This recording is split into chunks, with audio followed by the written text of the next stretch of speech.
Welcome to lecture 25. So we have completed up to modulation. Now we are moving towards detection, and this detection will be like heavily probabilistic or statistical. So till now in modulation chapter we did not discuss anything probabilistic as such. We assumed although like the signal is random obviously, but the way we have approached modulation is like the sample functions are arriving and you are processing the sample functions using some first the baseband signal, then the like true modulation by the carrier wave. And in that way, so we discussed intersymbol interference, which is like manifestation of the time limitation and band limitation, and we got the Nyquist criteria. We got a filter where the intersymbol interference can be eliminated. However, till now we did not discuss noise. So when the true channel is noisy or the baseband equivalent channel is noisy, then what will happen to the received signal, received vector or received waveform, whatever you say, received symbol, what will happen to that? Because we know originally the transmitter size, the symbol side, the symbol is from the alphabet, it is finite set.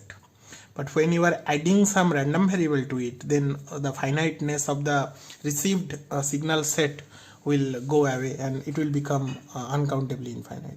So to statistically characterize that noise, that will basically lead us to statistically characterize the received symbol, and then we can basically do classification and do detection such that we can find out the nearest like symbol from the original alphabet which is best suited for the reception. So to do that, we have to essentially understand noise even better. We have to understand a certain expansion of noise signal, and then we have to see that what will happen when the noise is passed through the like matched filter. Because at the receiver end we will have our matched filter, and that matched filter will work on the noise. So we have to understand that. But before that we need a little bit of mathematics, and that mathematics was not discussed till now. So I started random process noise, but that discussion was mostly on characterization of like random process as a generalized form of a random variable, and then we visualized random process in two ways. One is like uncountable sequence of random variable or a like ensemble of sample functions. So either way, and then we discussed about Wiener-Khinchin theorem and all. Those are fine, but we need like some more results on Hilbert space theory, and that is where we will start now, and that will lead to our like desirable expansion of the noise or random process which will be required for before going to detection theory. So this couple of lectures will be on this extra mathematics going towards like expansion of random process. So the first topic, the topic today I'm starting, is called the reproducing kernel Hilbert space,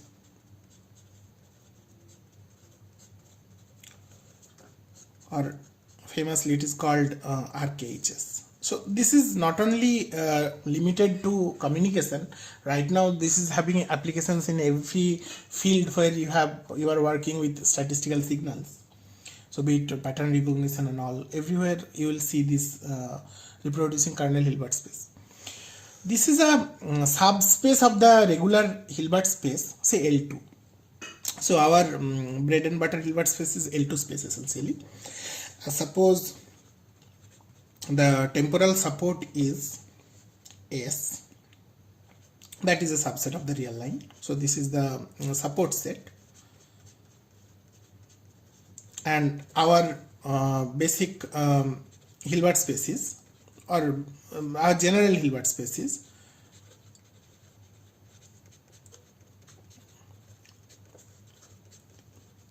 is L2 space. So L2 over S. So this S can be the entire real line, this S can be -1 to 1 or 0 to t or whatever. So I am not specifying as of now. it is some subset of the like real line.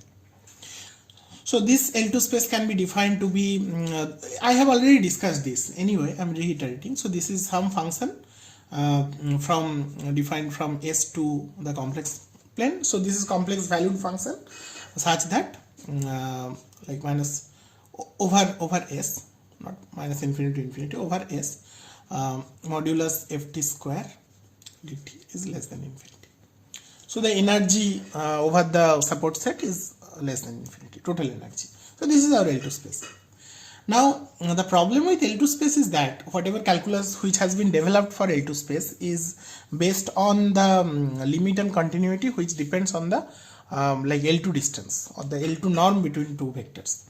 So the distance, suppose you have two functions f and g which are member of the L2 space, then we know the distance between these two, say d, f and g, which will be defined to be the norm bit of f minus g, the two norm, which is essentially the Euclidean distance so called. So it is ft minus gt whole square dt over the support set, a square root of that. So this is the distance by which you have defined it. But the problem of this normed continuity is that it does not like ensure point-wise continuity or point-wise convergence. So I can see that two functions, suppose I am like designing two functions. One function is say this, suppose between minus 1 and 1. So this is your f, ft is equal to say 1 over the entire range. And the second function I am defining, suppose minus 1 to 1, it is 1, then here it is say 2, and then here it is 1 again.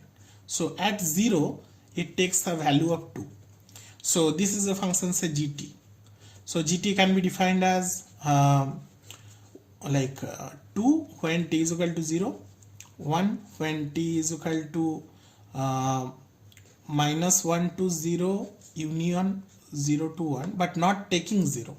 So 0 is not part of this set and 0 otherwise. So this is gt, and your ft is simply 1 and 0. So 1 is when t belongs to minus 1 to 1 and 0 otherwise. Now are these two functions different? Of course they are different, because I can clearly see that g0 is not equal to f0. However, if you think of these two functions within the Hilbert space L2, then their distance is 0. So the norm distance, if you compute, this is equal to 0, because where they are different, that is a zero measure set. Over that the integral does not give you any value. The support of 2 is 0. So the volume of the real number space at this point is null. So you don't get any difference between these two functions for any applications, any L2 calculus.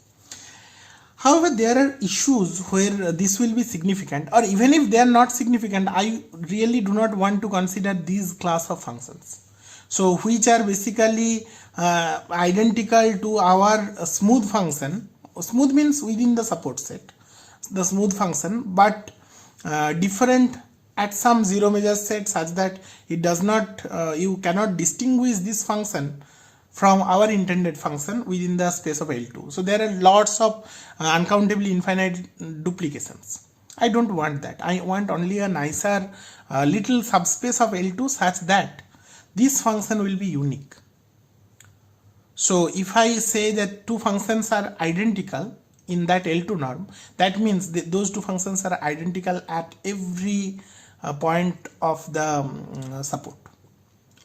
So I want a nicer like subspace, smooth subspace. So I want a subspace of L2 such that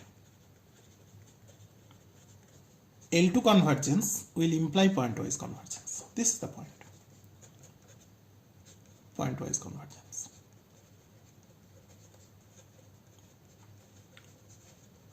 and this particular subspace which is thus generated, thus constructed, will be called the RKHS, reproducing kernel Hilbert space. So I am going there. So the motivation is basically to remove those duplications and get the nicer small smooth space, which is like much smaller compared to the generalized L2 space thus defined. And we will see that in our applications that kind of smaller space will have much more relevance, because I really don't care about this particular space. So to develop this, I want to first get a functional. Okay, let me tell you a little bit about the terminology called functional. So there are different names of the same thing. For example, I am giving you some name. For example, function, map, functional, operator. These are different names of different mathematical structure, mathematical construct. I'm like saying that what are they. So the map is basically the generalized term, which is basically saying that you define a rule, a set of rules which connects two sets. So you have two abstract set. So from one set you are going to another set. So elements of these sets are connected to elements of this set. That is called a map. And map is the most generalized description of such relationship. Okay. So in set theory you talk about different kind of maps. So all those onto map, into map, one-to-one map, etc. Those things, surjection, bijection, that you have learned. In real analysis or calculus, you talk about functions, where this set, which is the so-called domain set, this is called the domain set, right? And this is called the codomain set or range set, even if you restrict the definition. So again, I'm just writing range. So this domain set is a real line or complex plane, and the set is also real line or complex plane. Then we call this to be a function. So in calculus, you have seen functions everywhere. So we have discussed about functions a lot. Now, when we discussed about spaces, different spaces, we understood that this function itself can be element of a set or a space over which you defined those Hilbert space, right? So Hilbert space is a set where every element is a function, isn't it? So this is a set of functions. So if you have a set of functions, that set can be also a domain set, and there can be range set similarly, and you can define map over there. So if you can do that, then these terminologies will come. So the most general one is the operator, where the domain set is a space of functions. So I am writing capital L2 or small l2. So this is space of functions. It is having some domain of definition, say S. And small l2 is basically defined over the integers. And the range set is also L2 or small l2. So when you are having some map like this, then we will call that to be some operator. So example of operators, for example, Fourier transform operator. So what does Fourier transform do? Fourier transform takes a function from L2 space and it maps to another L2 space. So the support changes. The support is here time, over there it is frequency. But it maps from L2 to L2. So Fourier transform is an operator. So there are lots of operators like that. Now the fourth definition, which is the functional, over which the domain set is a set of functions like these Hilbert spaces, say L2S or L2, and the range set is real number or complex number. So this is in between a regular function and operator, you can say. The support set is, the domain set is basically a set of functions like the Hilbert space we are talking about, and the range set is real number or real number line or complex plane. So example of functionals, for example, I can say energy functional. So what does energy functional do? So visually energy functional is basically, this is your L2 space and this is a real line. So what you do, not the entire real line, say the positive real line, union say 0. So non-negative real line.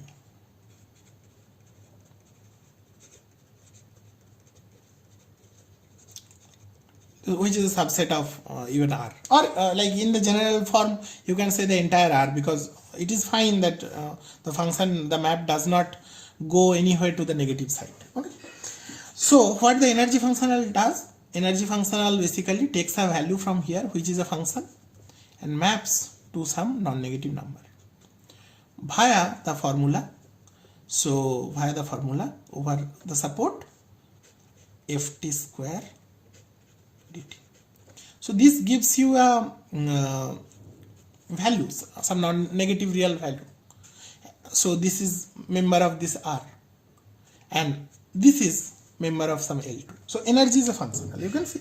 So similarly we want to develop a different functional which is called the sampling functional or Dirac functional, which we will use to develop the RKHS.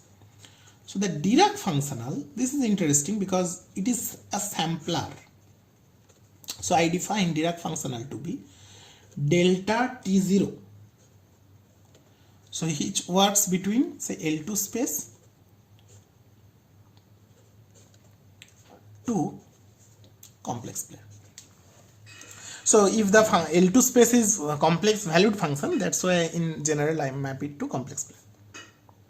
It is defined as delta T0 of f is equal to, here T0 is a parameter which belongs to the support set. So T0 is a like real number over which like it takes value from the support set, support of the function. So the Dirac functional is delta T0 of f is defined to be ft0. So this is the definition. So it basically samples the function. It takes the value of the function at that particular parameter which is a time point, which is a member of the support set, and it returns the function back. So you can visualize this to be a machine, right? It is a machine. It is a similar kind of functional. So it is like a machine which is kind of parameterized, tunable by this factor T0. This is tunable parameter, we can say. And you take any function from L2, the output is basically ft0, which is a complex number. Okay. So this Dirac functional will give us the clue to construct the RKHS. So we'll define the reproducing kernel Hilbert space to be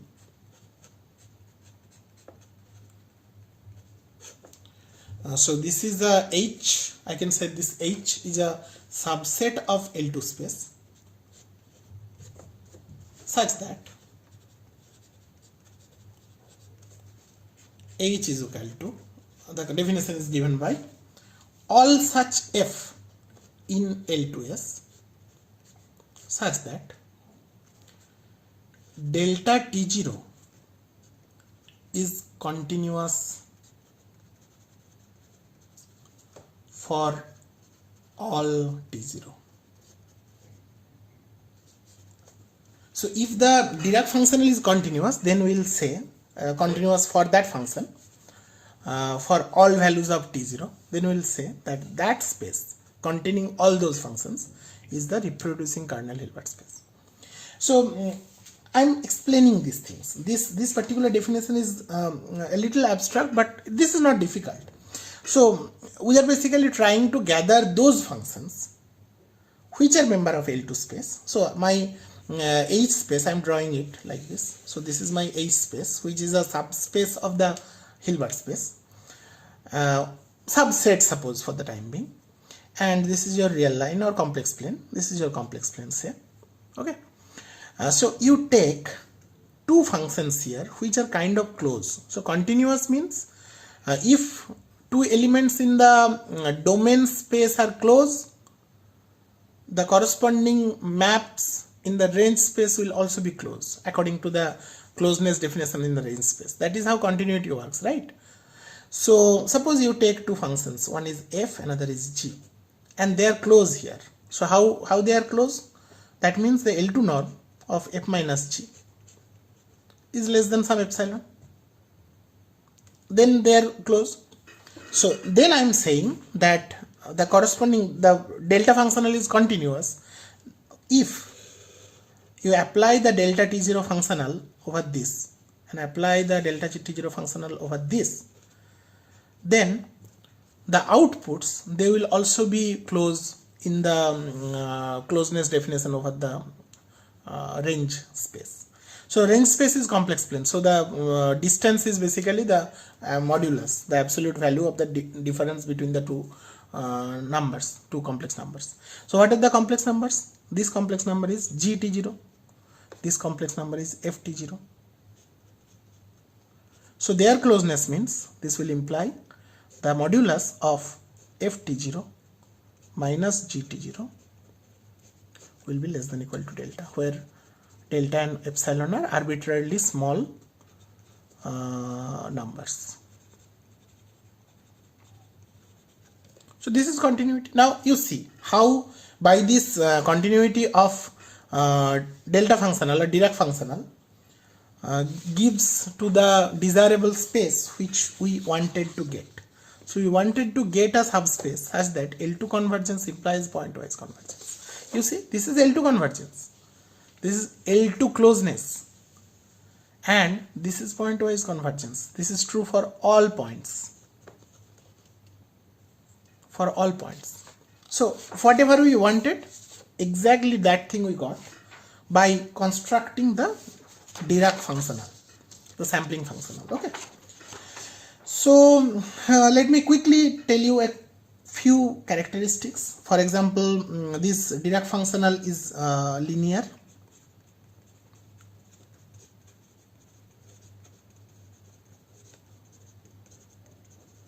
Linear. So if you have something like alpha f plus beta g belonging to that space H, where alpha and beta are two complex numbers,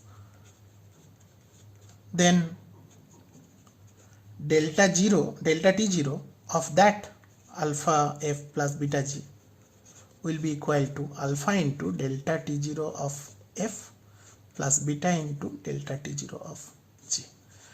This is trivial, I am not proving it, you check. Okay, so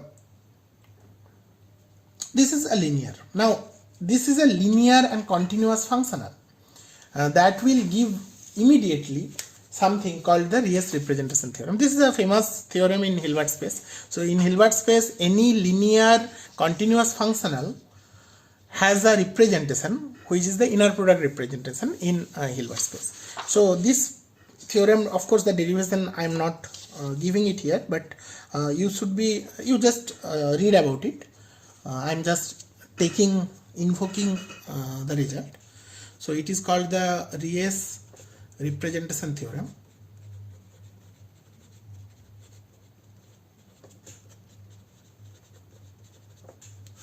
It says that every linear continuous functional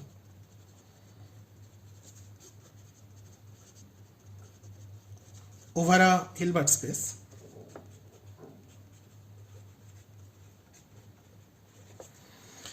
can be represented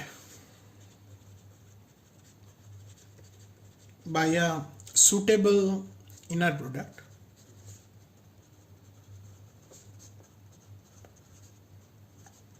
Suitable inner product means inner product with a like unique function, another unique function with a unique function in that same space.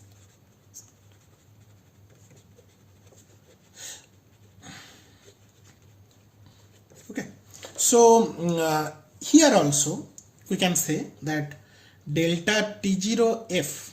So f is a function and you are defining the linear continuous functional which is delta T0, and this value is definitely ft0. This is the complex value. Now Reyes representation theorem says that this will be some f into some other function. Let us write it to be kt0, where and this is true for all f in H, and this kt0 belongs to this same space H. So this is also a function in H. So it is defined from the support set. kt0 is defined from the support set to the complex plane. Okay, so we have to understand the value of the this particular function kt0, which is basically the characterization function of the Dirac functional. So, and this is unique. So this particular kt0 is unique. So what we can do, we can apply the Dirac functional also on this kt0. That will give us some clear idea. Okay. So this t0 is a parameter. So this t0 is a parameter of the Dirac functional. So the t0 is a parameter of this k as well, right? So if you change the parameter to say t1, the function will be changed to kt1 as well. So that will be a function. Okay. So observe the following. So what will happen to our kt0 at a value t? So this t0 is a parameter. This t is the running variable, which is basically a number in that real set S.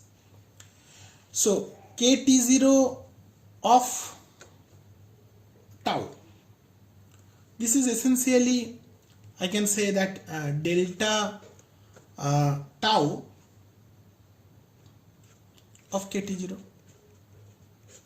I can write like this because I am taking, this is basically the functional value, the function value of kt0.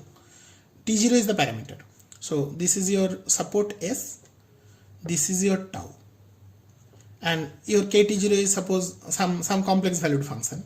I am drawing real, but in reality it is complex. So this kt0 at tau is this complex value. Okay, this is kt0. So I can define this function, this value to be a Dirac functional of the function kt0, Dirac functional parameterized at tau. Just observe this, Dirac functional parameterized at t0 of function f is ft0. So Dirac functional parameterized at tau of kt0 is kt0 tau, isn't it? Now our representation theorem says that this will be equal to kt0 is also member of H. So this will be represented as a linear inner product of this kt0. Take this. So kt0, this is the function. Now it will be k tau. So over there it was k parameterized at t0. Here it will come to be k parameterized tau. So this is what is the definition of the function k. So it is definition, the function is defined over two parameters essentially. Here you are seeing clearly this is one parameter, this is the running variable, and now you can tune this parameter to all the values over S. So essentially you are seeing that k is a function of two variables, isn't it? So that we will say that this is basically a function of two variables. One is say I can say t and another is say tau, and this particular value at that t and tau, it will be given by the this is a two-dimensional function or function of two variable,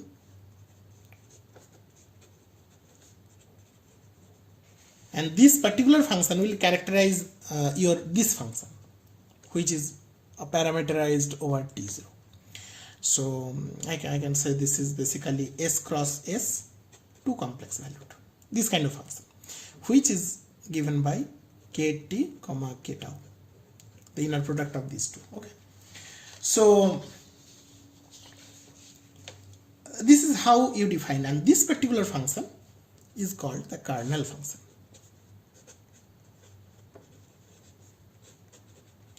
And this kernel function basically characterizes the entire space, entire RKHS which has been defined. And this kernel function is unique. Okay. So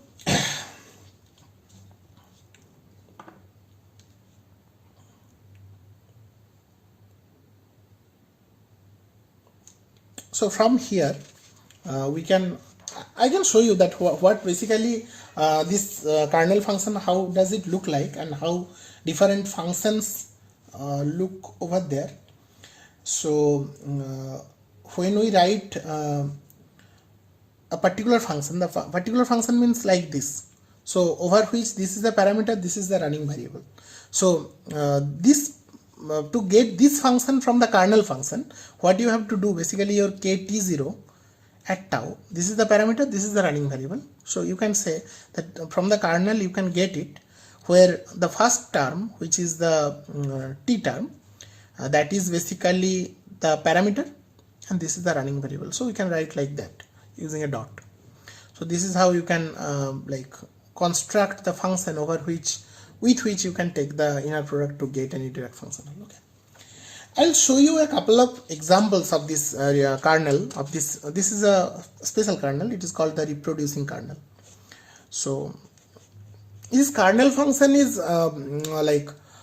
its application is everywhere in integral equation domain, differential equation, integral equation domain. So all of engineering, there are lots of kernels all the time available, and you have already seen a couple of kernels. Do I need to give you one quick example? For example, your function e to the power 2 pi I ft. So you see here, this is a function of two variables. One is f, another is t. Both are real. Here I have written both are real, and I have written it s cross s. So s can be the entire real line also. So r cross r, and it takes values over the unit circle, not the entire complex plane, over the unit circle, and it gives you some inner product construction with a function to get some like some functional. Okay, we'll talk about that. So you parameterize 1. So when you parameterize over f, you run t, you vary t over the entire real line. So the inner product computation basically gives you Fourier transform, isn't it? So kernel function you have already seen. We'll give more specific, simpler examples as that you can understand even better. So one example can be,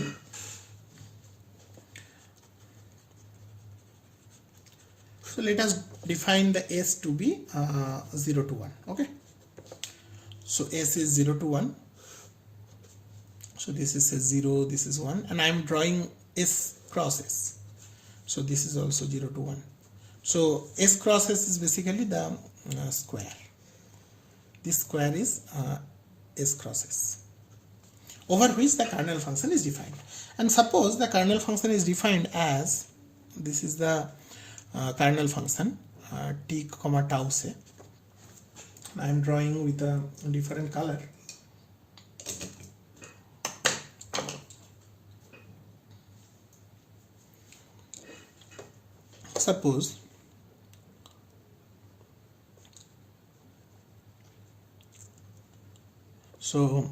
Suppose it is defined as like this.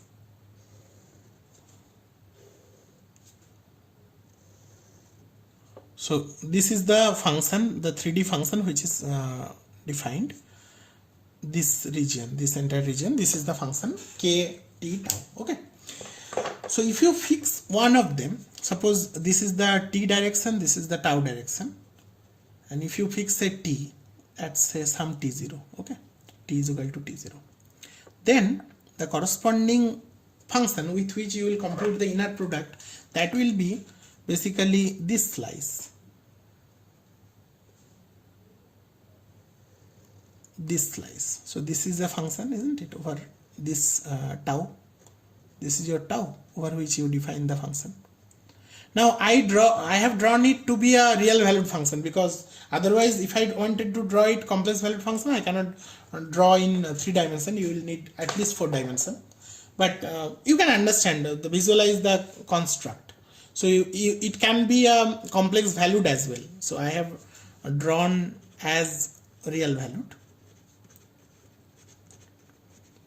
So let us write out down. So what kind of function? Let us write down one example. So suppose kxy is equal to x square plus y square.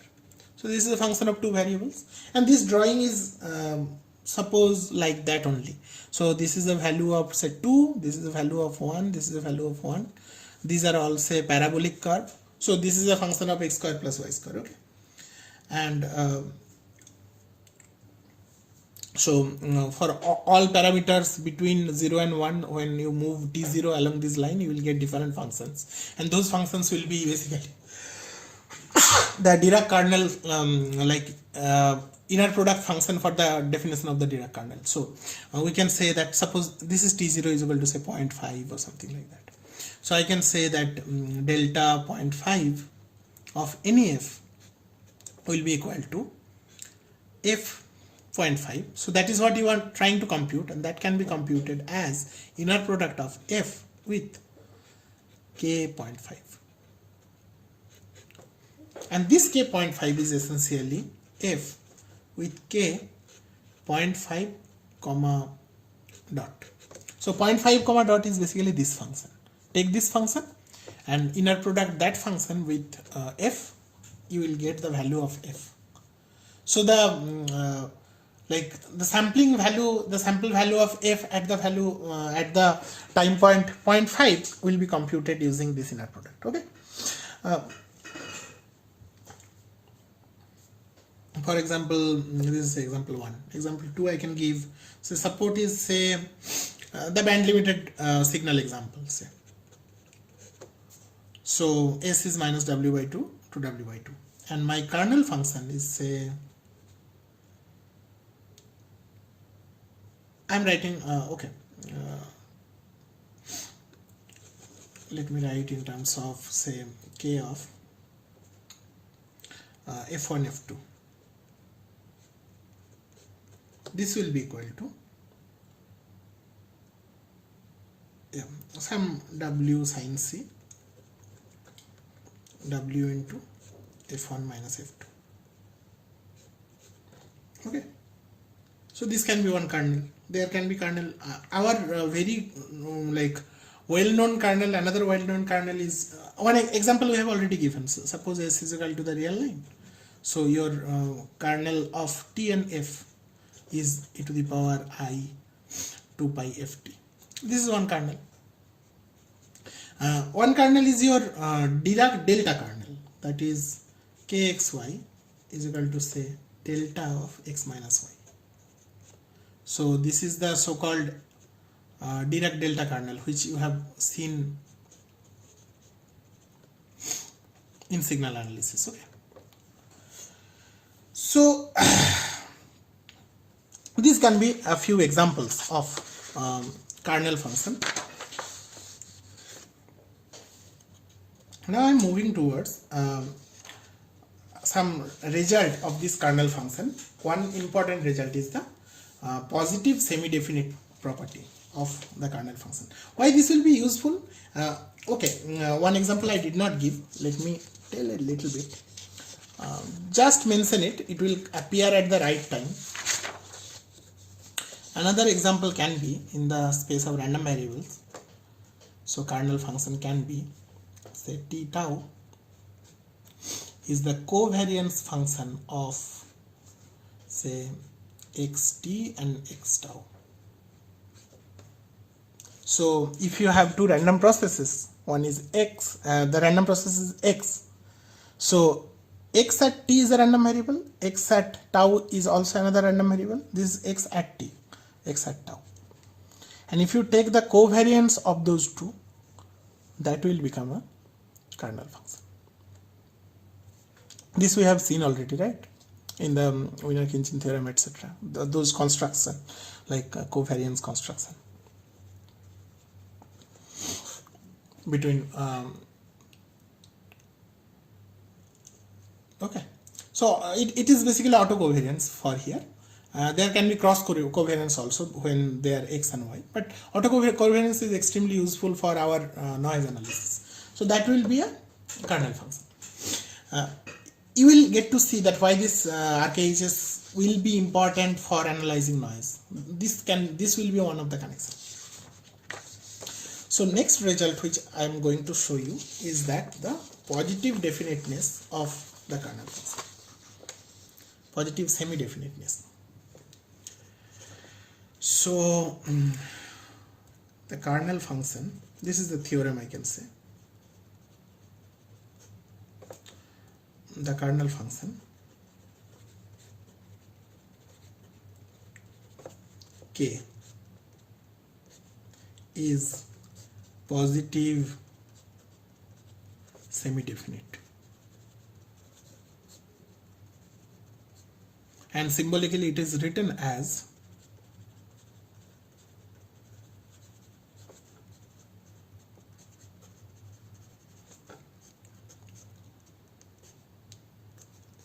so when I am writing as this dot comma dot, it means it is over the entire running variable. If I specify the parameters, then I will write as t, tau, etc. Otherwise I will write these two dots, then the confusion will not appear. Otherwise if I just write when I specify that x and y, that x and y can be running variable or it can be parameter. When I am writing in this way, I am basically specifying x and y. When I don't want to specify, it can be any value within that support, then I will write two dots. Okay, so it means positive semi-definite means that for some number n, some natural number, positive integer, and for some say AI complex, where I is equal to 1, 2, 3 to n. So a1, a2, a3 to an complex numbers, and some xi's within that support set, that is for I is equal to 1, 2 to n. So n points in that support set, this is the support set, and in that support set you take n points. These are the x1 or t1 I can write. Yeah, I can write t will be better. So this is say t1, t2, tn minus 1, tn, etc. So n time points over that support set and n complex numbers from the complex plane for any n, any like natural number. Then positive semi-definiteness means the double sum I is equal to say 1 to n, j is equal to 1 to n, ai, aj complex conjugate, bar or star, whatever you write, k, ti, tj. These are the two parameters we put within the function. This will be greater than equal to 0. So you are basically from the entire cardinal function definition, you are taking how many values? You are taking n square values. So this is the grid. Okay, so t this t and tau grid suppose, and here you are taking the values t1, t2 up to tn, and here also you are taking the values t1, t2 up to tn. So the entire grid, how many points you are basically getting? N square points. So this is one point, this is another point, drawing with a different color. So these are the points which you are getting. This is t1 comma t1, this is t1 comma t2 comma t1, this is a t1 comma t2, like that. This is a tn comma tn. So at every value you are getting the functional, the kernel value k, ti, tj. So that will be a complex number. You multiply that complex number with ai and aj conjugate. and then you sum it over I is equal to 1 to n, j is equal to 1 to n. So you are summing over the entire grid, two-dimensional grid, and it should be greater than equal to 0 for whatever values of ai you choose and whatever value of ti you choose. So this is a very strong result, very strong characteristics, and this positive semi-definiteness of kernel functions of our reproducing kernel Hilbert space is at the core of all noise analysis. So unless this is true, everything falls apart. So I can give you a quick proof. This is not a very difficult proof.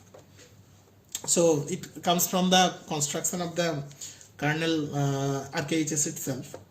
So the proof is I is equal to 1 to n, j is equal to 1 to n, ai, aj conjugate, k, ti, tj.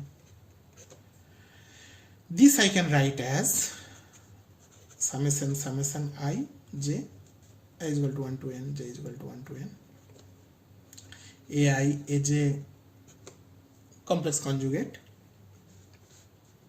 This can be written as the inner product of kt1, ti, ktj, isn't it?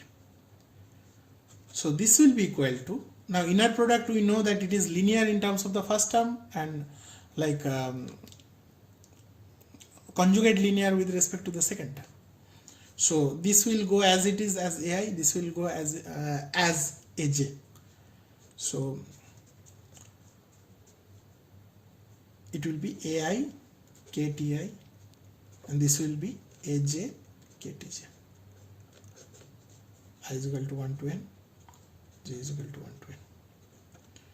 Okay. Now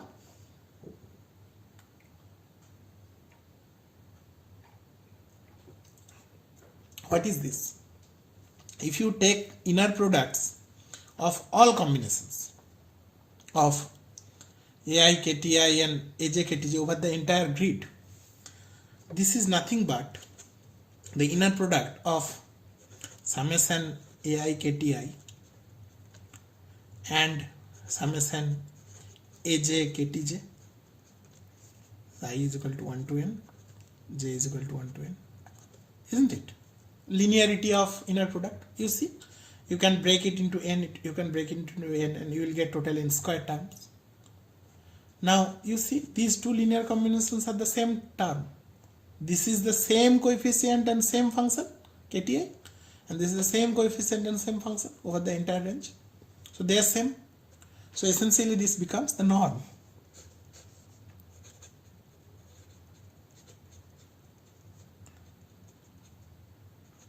Norm square, and norm square cannot be negative. So I get it. You see, this is a remarkable result and very simple, like just arranging the inner product, how you are arranging the inner product. So from here we will go towards another interesting theorem which is called the uniqueness characteristics of the inner product, we can say. This is called the Moore-Aronsjan theorem. So this is called the Moore-Aronsjan theorem. It says, this is basically the uniqueness existence kind of theorem of inner product for RKHS. So it says that to every RKHS H there exists a unique positive semi-definite kernel function, semi-definite,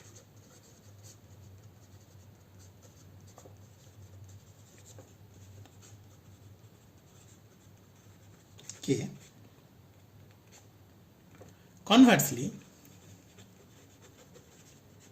for every positive semi-definite kernel function,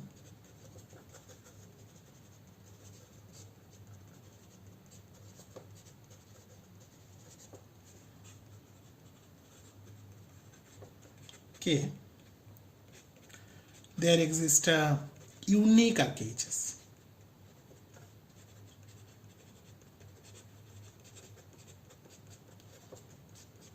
So this result basically gives us, so how I am approaching that if the covariance autocovariance function, that is a unique positive semi-definite kernel function, right, for a random process, I say that there exists a unique RKHS H.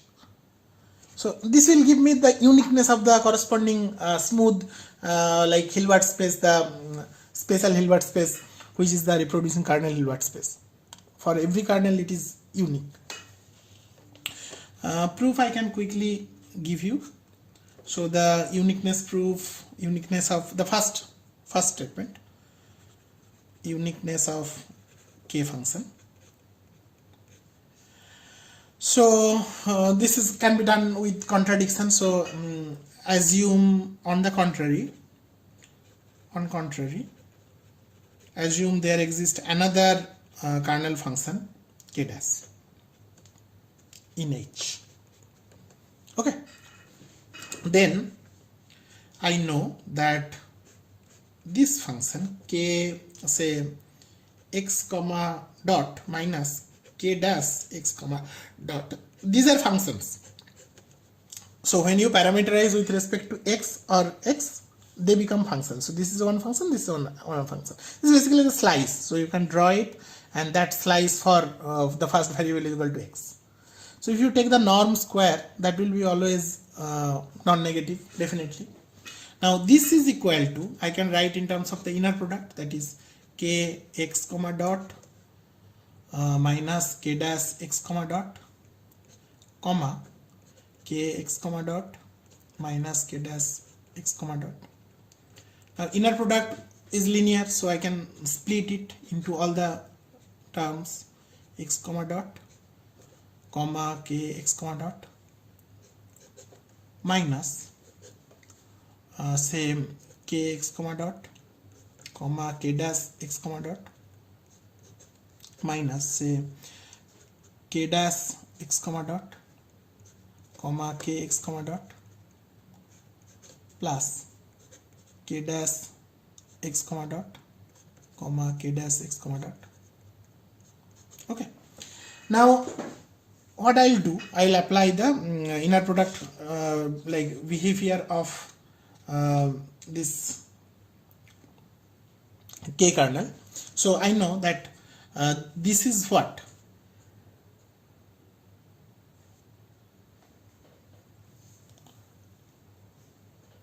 So this is a function and this is the corresponding kernel function. So this is basically k x comma x. What is this? This is also a kernel. So this will be also k x comma x. If I take this one, this is a kernel function. So this will be k dash x comma x. And finally this will be k dash x comma x. Now you see, this cancels out. This cancels out. So this will become 0. So this is unique. So k dash x comma dot is equal to k x comma dot. These functions are same and this is true for all x. So k dash dot comma dot is equal to k dot comma dot. So uniqueness is established, the first term. Now second term is a little tricky. For this, should I continue today?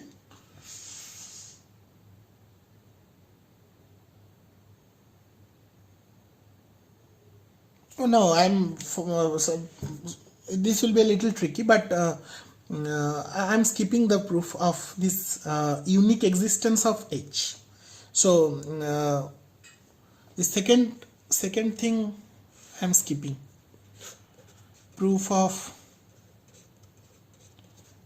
unique H is skipped. This will be too big at this time.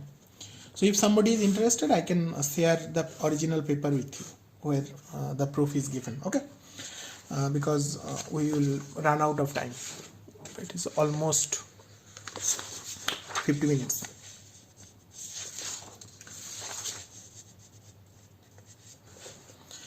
I will give you a few results which will be essential for our KL expansion understanding. That will be, the first one is basically the spanning capability of the RKHS, the functions. So this I can say to be a lemma. So it can say that this function kx, which is basically kx comma dot, it spans h. Okay, this I can basically prove.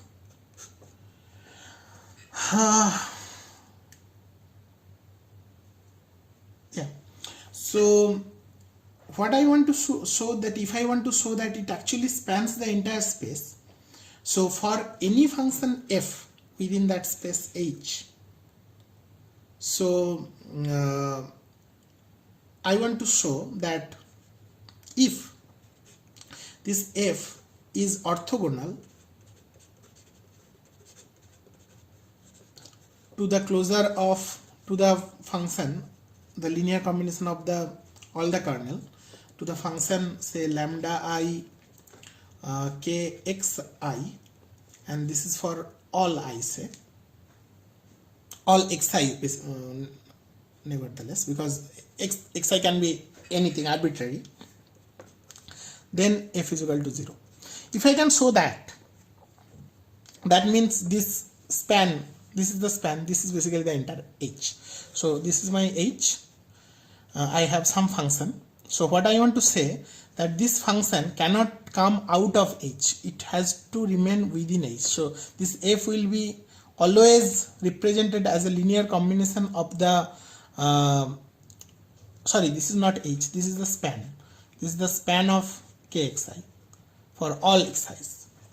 So if I say that this f cannot come out of this span, then I will say that this basically kxi spans the entire space h. Okay, so how to show that?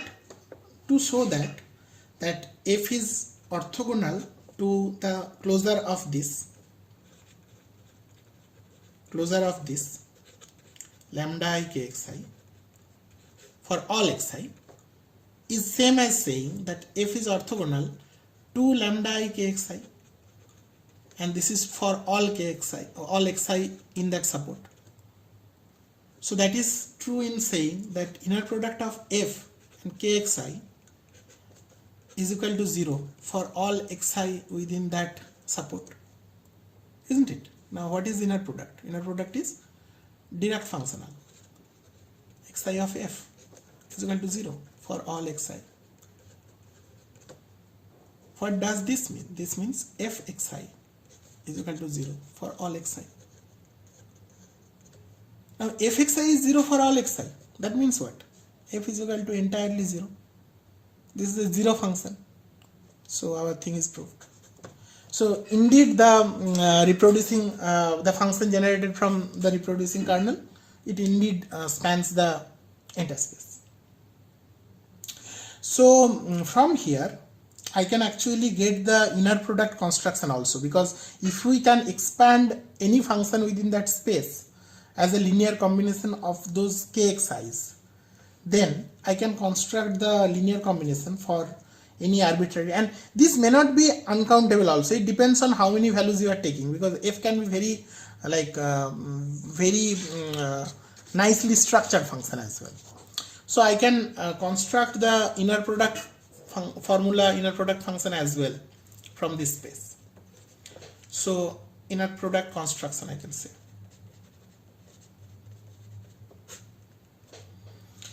So since h is equal to span of kx, then f belonging to h imply f is equal to summation ai kxi, and g belonging to h imply g is equal to some bj kxj. This is for all I, this is for all j. It may not be uncountable also. Then I can define fg is equal to inner product summation ai bj complex conjugate kxi kxj. Now what is this? This is basically the k function. It's for I and j. So I and j, ai bj bar k xi xj. Now this is a valid inner product because you can clearly see that if you take f and f, this will become a norm, and that will ensure that this is non-negative, isn't it? So by this you can get the inner product construction as well. Now we will stop our discussion on this RKHS today here.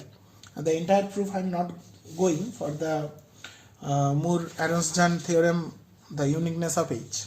That will be a little beyond scope. But of course, the first two steps are this lemma, this inner product construction. Then it will go a little while before. Basically, you have to construct another space, and then you have to show that the like difference between those two spaces are null. So by that you can show the uniqueness of the space. But it will be a little beyond your reach at this point of time. So I am stopping today. In the next class we will move quickly towards our Cardinal-Loewe expansion. I thought that I could complete at least the initial part of KL today, but it will not be, because this is a new concept, so I spent some time over here.